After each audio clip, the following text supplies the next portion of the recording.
Hello అందరికీ, welcome back to one more mini blog. చాలా రోజుల తర్వాత బ్లాగ్ అయితే అప్లోడ్ చేస్తున్నా. నా ముందు వీడియోస్కి మీరు ఎంతైతే ప్రేమను చూపించారో అంతే ప్రేమని ఈ వీడియో కూడా చూపించాలని కోరుకుంటున్నా. ఇంకా స్టార్ట్ చేసేద్దాం. చూడగానే అనిపిస్తుంది ఇదేదో హోటల్ గురించి చెప్తున్నానని చెప్పి. అవునండి, నార్మల్గా మసాలా దోశ అంటే మనకి దోశలో ఉల్లగడ్డ స్టఫింగ్ చేసి ఇవ్వడం వరకే తెలుసు. కానీ ఇక్కడ స్పెషాలిటీ ఏంటి అంటే వీళ్ళు చేసుకున్న మసాలా పేస్ట్ని దోశ మీద పేర్చి మనకి మసాలా దోశగా ఇస్తారనమాట.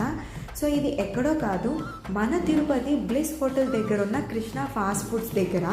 సో వీళ్ళ టేస్ట్ అయితే చాలా అంటే చాలా బాగుంటుంది, నాకైతే చాలా నచ్చింది. సో మీరందరూ కూడా మీ ఫ్రీ టైంలో తప్పకుండా ఈ హోటల్కి వెళ్ళి వాళ్ళ యొక్క ఫుడ్స్ని ట్రై చేయాలని కోరుకుంటున్నా. అండ్ ఇడ్లీ విషయానికి వచ్చేస్తే కాటన్ లాగా చాలా సాఫ్ట్గా ఉంటుంది, చూస్తుంటేనే నోరు ఊరిపోతుంది కదా.